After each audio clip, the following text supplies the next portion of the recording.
memang dia sudah di setting 3 sisi, tetapi kalau tidak ada, kita bisa buat sendiri, ya. Oh ini silakan, ya. Nah, ini ya. Nih, jadi harus kedap udara, ya. Harus kedap udara. Kita buat aja sendiri. Nah ini. Oke.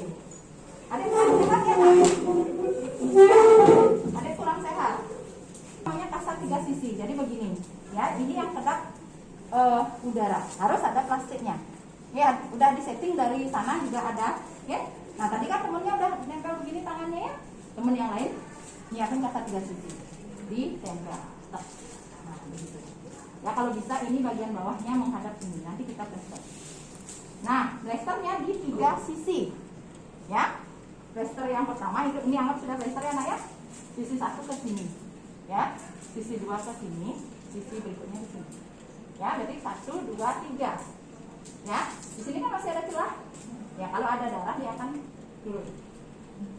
Ya. Nah, setelah ini harus dikonsulin ke dokter. Kalau pasiennya mengalami open pneumotorax. Ya. Jadi satu tim yang lainnya ini dia menggunakan masang kasar 3 sisi. Tim yang lain boleh lanjut di APP ya, Nak ya. Jadi itu sudah khas sebenarnya, udah open pneumotorax itu paling gampang. Kalau sudah terlihat luka terbuka saking chest wound, itu sudah open pneumotorax. Ya, dan di IAPP pun sebenarnya sudah bisa dipastikan itu open pneumotorax. Nah, tapi kalau mau memastikan silahkan.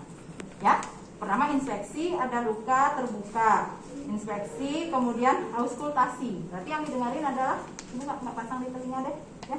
Nah, jadi dari paru yang sehat ya, Nak ya. Oke, biasanya vesikuler ya. Nah, di sini hampir sekolah parunya nggak terdengar apa-apa. Di sini masih vesikuler, di sini nggak terdengar. Ya, habis itu setelah di auskultasi masuk ke perkusi. Ya, suara paru normal itu sonor ya. Nah, di sini ternyata di sini agak hipersonor. Berarti ada beberapa bendungan udara. Ya, habis itu palpasi per segmen. Nah, tidak ada krepitasi, tidak ada patah tulangnya. Ya, sampai di bawah, tidak ada. Jadi harus per segmen interkostal orang meriksa. Ya, jadi gini, ya. ICS 1 masih intak, artinya tidak ada krepitasi. ICS 2 tidak ada krepitasi. 3 dan seterusnya sampai di bagian bawah. Ya, nah berarti kalau tidak ada patah, berarti dia tidak mengalami fraktur kosta. Ya, fraktur kosta itu arahnya nanti ke pleural chest. Ya, oke saya review sekarang. Ini kan tadi saya sudah mainkan kasus yang dicontohkan open. Sekarang kelompok yang dapat tension. Yuk, apa yang ditemukan? Tension pneumotorax. Dikompresi jarum. Gimana, Nak? Dikompresi jarum. Dikompresi jarum? Ditusuk jarum. Nah, itu kan tindakannya. Ya, apa IAPP-nya dulu yang harus ditahuin. Kalau ia tension pneumotorax, ayo yang dapat kasus tension. Dadanya tidak simetris. Jadi pengembangan dada tidak simetris, ada jejas. Itu misalnya ya. Oke, kita mainkan tension sekarang. Ya. Tuh, pengembangan dada tidak simetris, ada jejas misalnya di area kanan. Ya, kan itu inspeksinya. Ya, auskultasi. Auskultasi. Apa yang didengar? Auskultasi apa yang didengar? Berarti ini dari paling yang sehat dulu ya. Oke, ini masih vesikuler. Vesikuler itu tarik nafas. Nah, itu vesikuler. Ya. Nah, di sini ternyata tidak terdengar suara apapun. Ya, kelak parunya. Ya. Di sini masih vesikuler, di sini tidak terdengar. Oke. Tanda khasnya apa lagi? IAP, perkusi. Aduh, kalian belum belajar ini kalau begini keadaannya? Hipersonor. Perkusi? Hipersonor. Hipersonor. Kok 1 aja loh, ini 24 loh, Nak. Kalau begini ibu nggak mau ngajar ini. Kalian belum belajar ya, Nak? Ayo jujur aja deh bilang sama saya. Perkusi ya. Nah, perkusi dari yang sehat dulu. Ya, normalnya dia itu sonor ya. Nah, sonor. Nah, ternyata di sini dia hipersonor, lebih nyaring suaranya. Ya, berarti di sini ada udara yang putar perangkap. Ini namanya tension pneumotorax.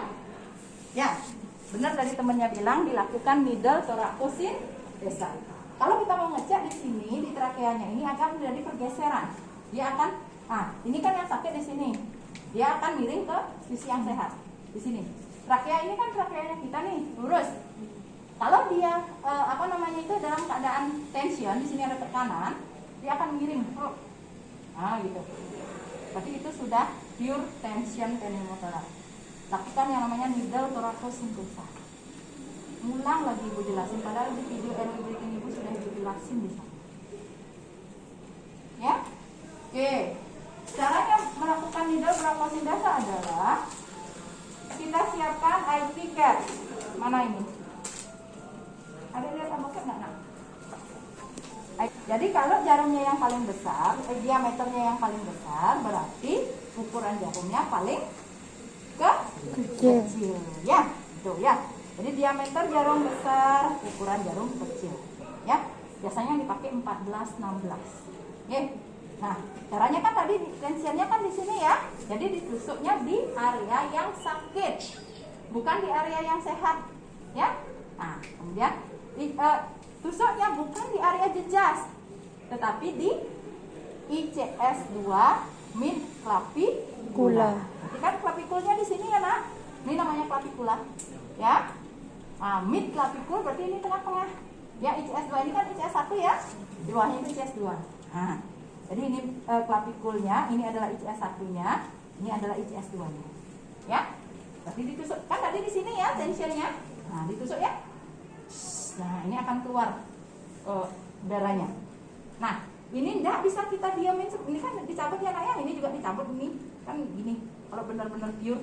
Nah, ini kan begini dia ya. Cus gitu. Ya. Nah, setelah itu ini dicabut. Kan tinggal ininya aja. Nah, ini kita buatkan yang namanya mekanisme pentil. Caranya buat mekanisme pentil, ini ujung handscoon kita potong. Ya. Kita potong handscoonnya. Kemudian kita buatkan ini jendela. Ya. Kita taruh di sini. Oke. Kemudian kita lakukan plester. Ya, ini yang di plester. Kira-kira ini fungsinya apa? Mengeluarkan udara. Ini namanya mekanisme buka tutup. Karena kalau dia dicus gini saja, kan semua udaranya keluar. Takutnya open lagi dia. Oke? Kalau ini kita buatkan buka tutup, pada saat dia ekspirasi, ini akan terbuka. Pada saat dia inspirasi, ini akan tertutup. Ya, jadi kita buatkan pintu. Ya, nah ini juga harus dikonsulkan sama dokter. Lapor sama dokternya. Ya, Dok, pasien saya mengalami tension pneumothoraks. Sudah dilakukan stabilisasi dengan needle thoracocentresa. Ya, mohon konsultasi untuk dilakukan chest tube atau dilakukan tindak lanjut, terserah dokternya nyuruh apa. Apakah mau di chest tube ataukah mau dilakukan operasi. Nah, itu dia ya, tension pneumothoraks. Oke, kasus berikutnya yang hematotoraks. Yuk, silakan kelompok. Yang hematotoraks, IAPP-nya gimana hasilnya? Apa yang bisa kita lihat? Kalau orang terbentur ada jejas.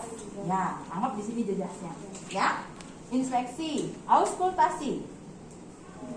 Berarti kita mulai dari yang sehat tetap ya, Nak ya. Oke, di sini masih vesikuler. Di sini mulai menurun atau kolaps, ya. Oke, silakan 2 kali kurang lebih ya. Oke, dah. Inspeksi, auskultasi, perkusi. Perkusi. Kalau dia hematotoraks, yuk. Hematotoraks ada darah yang terbendung di dalam toraknya. Dalnas. Perkusinya? Dalnas. Nah, tadi Ibu bilang di sini ya. Berarti kita mulai dari sini ya, perkusinya. Ini dia Sonor. Berarti dia di sini Dalnas. Nah, gitu. Makanya Ibu, ini loh 2 ini kalian harus kuasai ini. Ya? Nah, berarti di sini dalnas. Berarti kemungkinan di sini ada bendungan darah. Ini tidak bisa diapa-apain. Maksudnya nggak bisa ditusuk. Harus lapor sama dokter ya. Apa yang bisa kita lakukan? maintenance cairan. Ya, langsung ke sirkulasi. Kartinnya tetap observasi. Ya, tapi teman yang lain langsung siapkan di sirkulasi karena pasiennya perdarahan di sini. Ya, teman yang lagi satu suruh nelpon. Doa pasiennya kami kaji, dia mengalami hematotorak. Ya, jadi mohon konsul tindakan selanjutnya. Kami sudah maintenance dengan cairan. Ya, jadi langsung ke sirkulasi, lihat, cek nadinya, jangan-jangan nadinya juga sudah mulai tachikardi pasiennya, ya. Kemudian astralnya, ya, kanan kiri ya. Oke, berarti sambil kita tetap observasi di breathing, maintenance di sirkulasi karena pasiennya hematotorak. Ya, tuh, lanjutkan juga palpasi sama per segmen, ya. Di segmen 1, di segmen 2, 3, 4 dan seterusnya. Kalau dia tidak ada krepitasi, berarti dia tidak ada fraktur koste. Ingat ya, itu di APP-nya seperti itu, ya? Ya.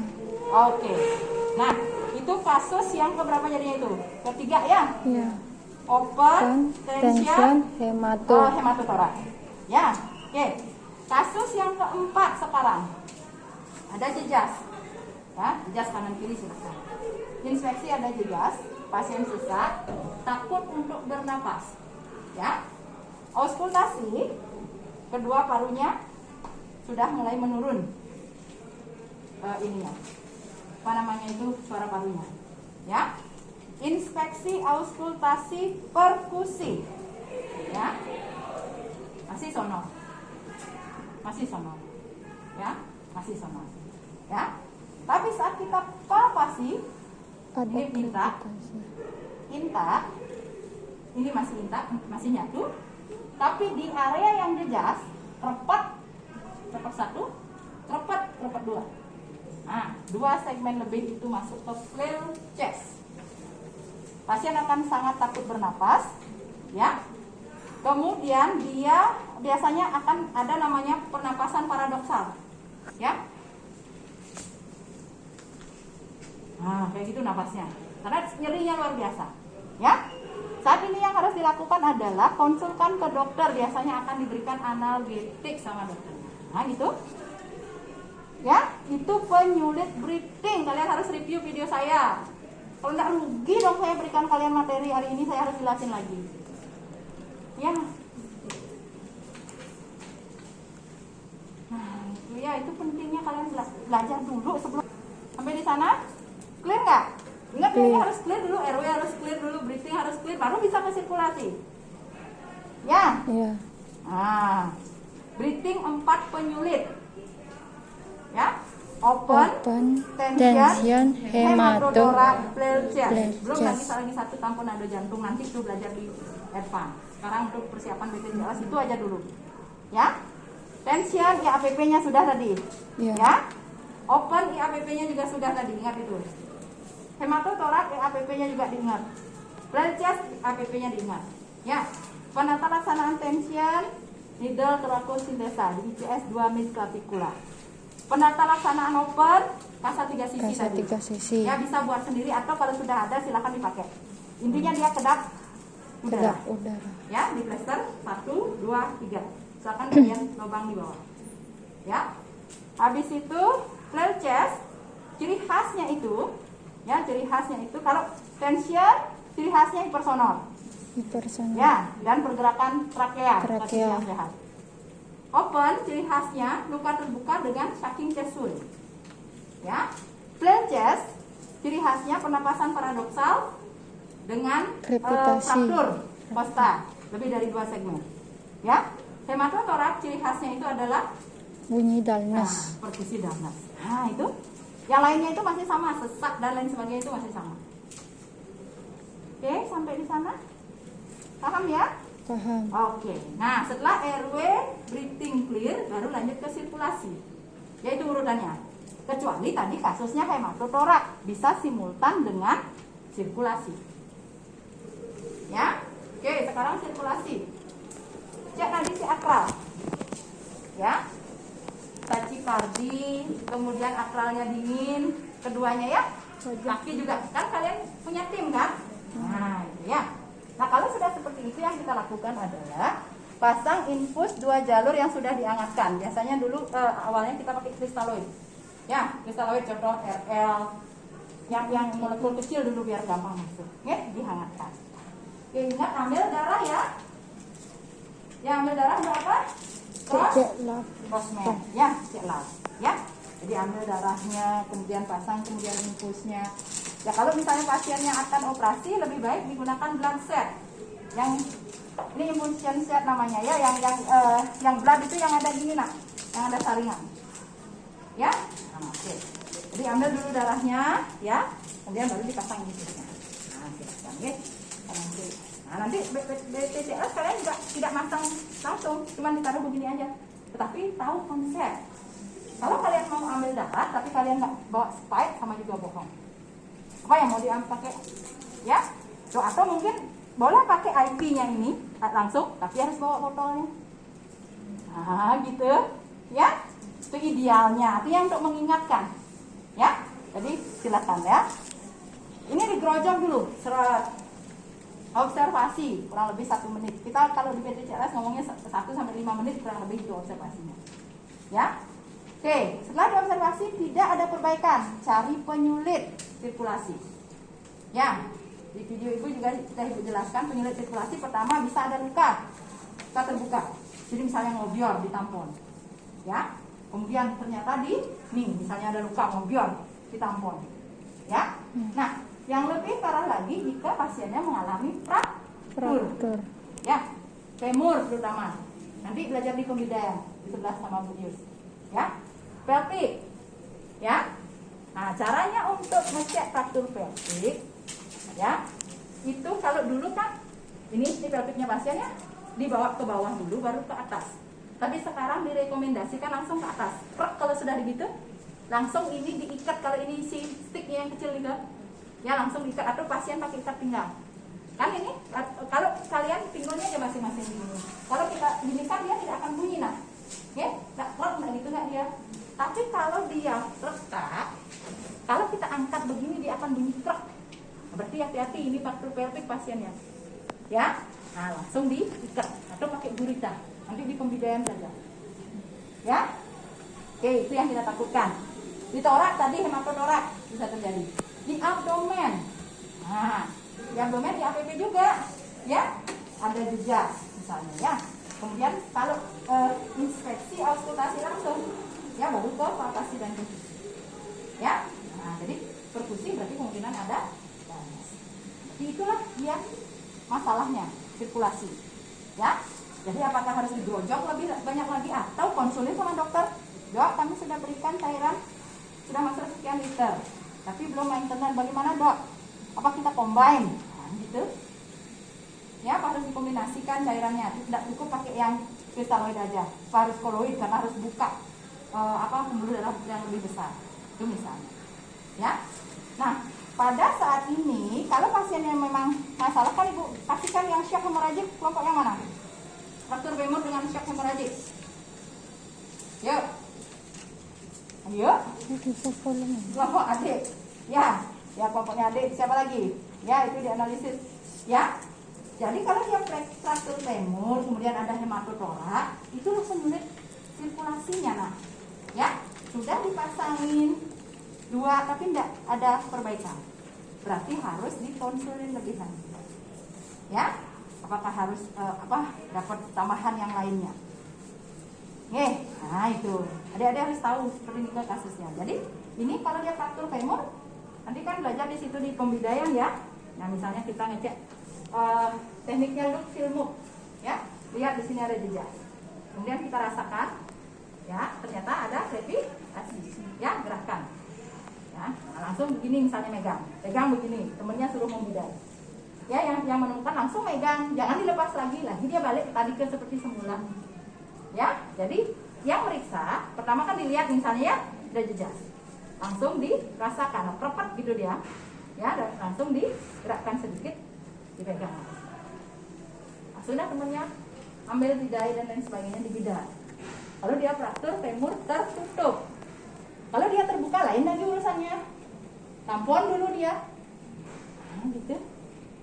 Ya, di pembiayaan dari nanti. Yang penting ini RW, breathing, sirkulasi itu adalah kuncinya initial assessment. Ya? Ya. Nah, setelah itu stabil, baru lanjut ke disability. Disability. Ya, DCS, IPM-nya. Kan tinggal lihat respon pasiennya, ya. Misalnya pasien dipanggil diam saja, kan itu misalnya, atau dipanggil buka mata dengan respon nyeri atau spontan, itu misalnya. Verbalnya ternyata pasiennya meringis, berkata kacau, ya meringis, berkata kacau, misalnya kalimatnya nggak jelas, tuh, ya dibaca, itu harus dibaca dan dipahami dan dipraktekkan, nak.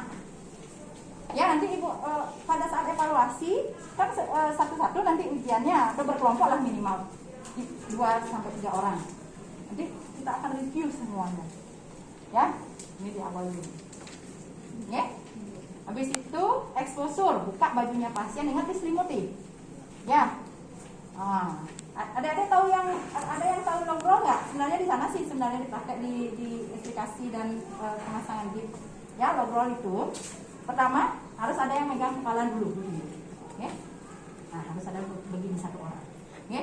Kemudian adik 2 orang bantu ibu kan? Boleh? Latih logrol. Nah, ceritanya kalau di sini dia tadi ada tension, ya, berarti logrolnya ke kanan.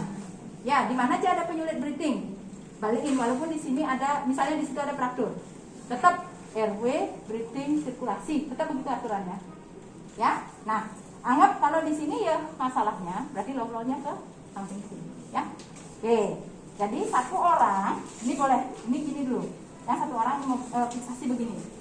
Adik boleh pindahin dulu nak, dari stabilizer. Itu aja kan, ini semua juga. Nah, ini misalnya ya, kita mau ngelobrol pasien. Nanti di estrikasi adik akan belajar lagi. Atau siapa kek, adik, nah pegang itu yang mandu ya. Pegang. Ini dilakukan di exposure atau terakhir boleh, ya. Nah, jadi kita akan ngobrol pasien itu sama. Adik pegang di sini 1, di sini 1. Ini tangannya adik di sini 1. Nah, di sini 1. Katim kasih aba-aba, ya, pegang. Jadi begini, logrol itu barengan semuanya. Tetap miring, baru yang kepala deglek gitu aja. Kalau logrol, ini pasien curiga trauma spinal, trauma cervical, itu harus di logrol pasiennya, ya. Jadi tim hitungan ketiga, logrol pasien ke kiri. Benar itu ke kanan berarti ya, ke kanannya pasien. Ya, tuh. Mana ini? Oh, kiri pasien. Ya, ke kiri benar ya tadi ya. Jadi tim hitungan ketiga, logrol pasien ke kiri. Ya, nanti ke sana ya. Oke, ya. Tim hitungan ketiga kita logrol pasien ke arah kiri. 1, 2, 3. Ya. Nah, gitu. Ya, kakinya jangan sampai kurang 1. Nah, jadi tim yang lain ini harus memeriksa ya nak ya, di exposure dari depan begini. Nah, ya begini. Ah, kalau enggak, ada yang ngerjain. Nah, dari ini zigzag. Dirasakan ada tidak luka, ya semua. Nah, sampai di situ ada yang banding. Nah, ya. Sekarang sampai di rectal tuxer, di lolok buburnya, untuk mengetahui ada tidak prostatnya melayang, itu loh, fraktur pelvik. Ya, begini lagi, di review lagi videonya itu dari dilakukan. Kalau sekarang mau pasang long spine board, langsung sekarang disiapin. Ya, ibu yang ambil long spine board, taruh di sini. Ya, yuk, tim hitungan ketiga. Kita balikan ke posisi semula. Ya. 1, 2, 3. Nah, ini langsung deh ibu taruh long spine boardnya. Nah, gitu. Pasang lagi alat-alatnya semua. Ya, jadi ini bisa dilakukan logrol bisa dilakukan di exposure atau terakhir sekalian. Kalau memang dianggap pasiennya masih relatif stabil, dilanjutin saja dulu pemeriksaannya sampai tekan dari situ. Ya, tetapi kalau dirasa memang di exposure perlu kita tahu jangan-jangan dia fraktur spinal. Kok kayaknya di pelviknya ada masalah. Jadi langsung bisa saat itu langsung dipasangin long spine. Ya, nah itu sampai di exposure. Habis itu baru dievaluasi lagi. Ya, RW-nya ada nggak masalah, breathing-nya, sirkulasi, disability expose.